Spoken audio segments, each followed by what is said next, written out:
more often.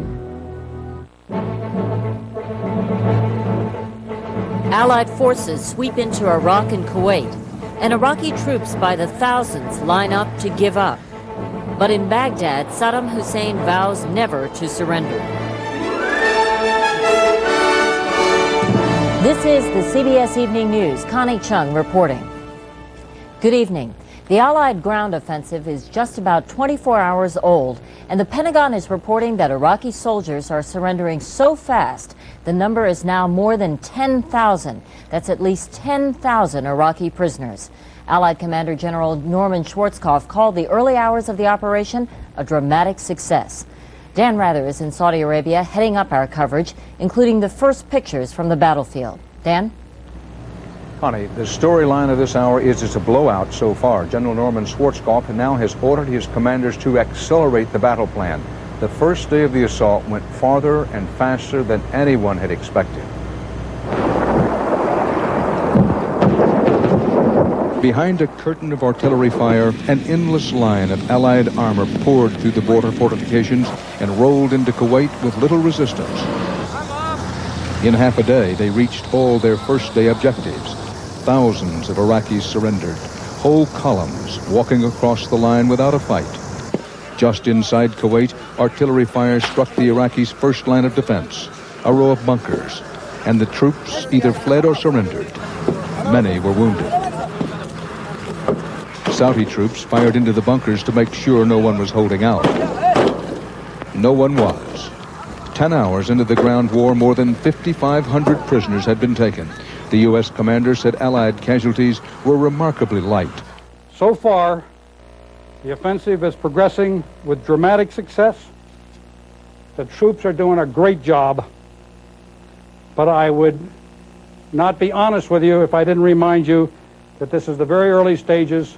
We are a little more than 12 hours into this offensive, and the war is not over yet. American troops in the field were breathing easier after their first day of combat. For one thing, the feared chemical assault against them had not materialized. Just 2 minor casualties, and they're just wounded, so doing well. Kuwait was a scene of devastation. Oil wells blazed on the horizon, torched by the Iraqis. Crude oil lay in abandoned trenches where it was to be ignited to ward off the Allied attack. The road was littered with wrecks and abandoned artillery. On Baghdad radio, Saddam Hussein told his troops to kill with all your might. But his main counterattack tonight was a Scud missile launched at the Saudi capital, shot down and destroyed by a U.S. Patriot. To give you some idea of just how fast and furious this hurry-up offense attack has been, U.S. officials tonight said they can no longer keep count of enemy prisoners of war, that they're actually worried that the volume of prisoners may slow down the momentum of the overall attack. Tonight we know that more than 2,000 U.S. Army troops are setting up more than 50 miles deep into Iraqi territory, target the Euphrates River.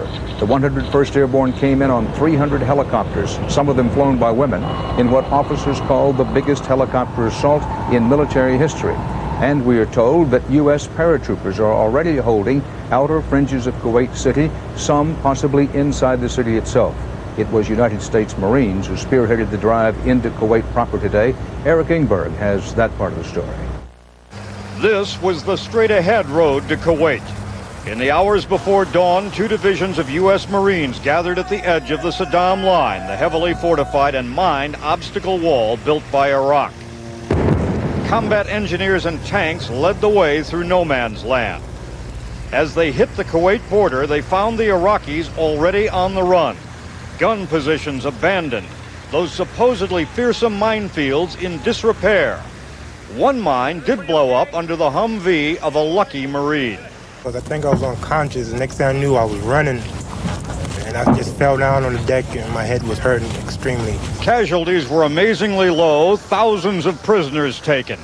When captured Iraqis were ordered to sit, it looked like a long line of dominoes. One Marine unit had trouble pushing through an opening in a minefield because 1,000